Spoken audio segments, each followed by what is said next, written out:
शुभ प्रभात। माननीय उपस्थित गणमान्य प्रधानाचार्य, शिक्षक वृंद, गुरुवर्य और मेरे प्यारे दोस्तों, आज हम 72वां गणतंत्र दिन मनाए जा रहे हैं। हम अपनी जान के दुश्मन को अपनी जान कहते हैं। हम अपनी जान के दुश्मन को अपनी जान कहते हैं। मोहब्बत की इसी मिट्टी को हिंदुस्तान कहते हैं, हिंदुस्तान कहते हैं। जो दुनिया में सुनाई दे उसे कहते हैं खामोशी, जो आंखों में दिखाई दे उसे तूफान कहते हैं।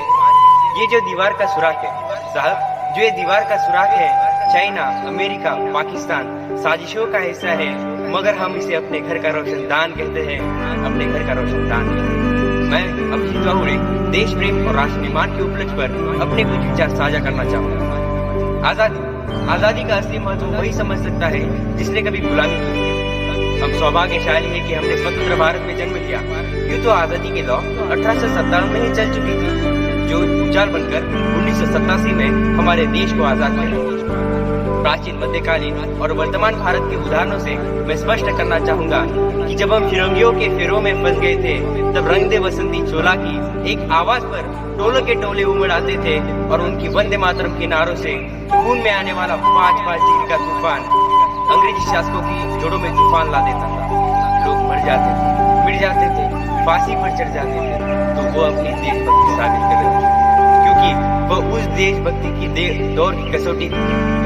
उसके बाद 62, 67 और 71 के युद्धों में अपना सुहाग गवा देने वाली औरत के हालात ये हो जाया करते थे कि प्यार भी भरपूर गया, मांग का सिंदूर गया, कि प्यार भी भरपूर गया, मांग का सिंदूर गया, नन्हे नौनिहालों की लंगोटियां चली गई, छोटी छोटी बेटियों की चोटियां चली गई। बाप की कमाई गई, भाई की पढ़ाई गई, ऐसा एक विस्फोट हुआ पता ही चला नहीं, पूरी जिस्म की बोटियां चली गई, पूरी जिस्म की बोटियां चली गई। आपके लिए तो एक आदमी मरा है साहब, किंतु मेरे घर की तो रोटियां चली गई, मेरे घर की तो रोटियां चली गई। मैं नहीं मानता कि फेसबुक और व्हाट्सएप की लिपि को 3 रंग में रंगना ही देशभक्ति है, और यदि आप कहोगे कि साल में 2 बार हाथ में तिरंगा ले लेना देशभक्ति है, तो मैं आपसे पूछना चाहूंगा कि फुटपाथ में रहने वाला वो बच्चा ट्रैफिक की छाव में नंगे पांव में जब तिरंगा बेच रहा होता है, क्या वो उसकी देशभक्ति है?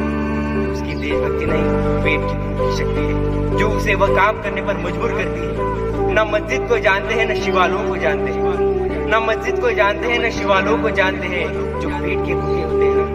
वो सिर्फ भोजन के निवालों को जानते हैं, वो सिर्फ भोजन के निवालों को। अपने परिवार, अपने समाज, अपने देश के लिए समर्पण का भाव है हमारी देशभक्ति, और हर देशद्रोही के जीवन में आने वाला तूफान है हमारी सच्ची देशभक्ति, ताकि हर देशद्रोही समझ सके अगर तू परिंदा है तो ये आसमान तेरा है, अगर तू दरिंदा है तो ये शमशान तेरा है। भाईचारे से रहना है तो रहे जमीन पर, वरना ये कब्र भी तेरी है और वो कब्रिस्तान भी तेरा है। और हमारा राष्ट्र निर्माण तब तक संभव नहीं होगा जब तक एक नागरिक नैतिक रूप से सटीक, चारित्रिक रूप से भ्रष्ट, मानसिक रूप से कमजोर, धार्मिक रूप से अंधा, राजनीतिक रूप से गंदा, स्वैच्छिक मानव मूल्य के आंकड़ों में चिन्ह चिन्ह पैबंद में अखंड में भारत को जब तक खंड खंड करता रहेगा, तब तक हमारा राष्ट्र निर्माण संभव नहीं। हमें बड़ी बड़ी बातें नहीं, छोटी छोटी कोशिशें करनी, क्योंकि ठोकर हमें पहाड़ों से नहीं, पत्थरों से लगा करनी। I being an Indian, I being a student, I being a person of this motherland। और अंत में मैं बस इतना ही कहना चाहूंगा कि मेरा हिंदुस्तान महान था, महान है, महान रहेगा। मेरा हिंदुस्तान महान था, महान है, महान रहेगा। होगा हौसला सबके दिलों में बुलंद, तो एक दिन पाकिस्तान भी जहीद कहेगा।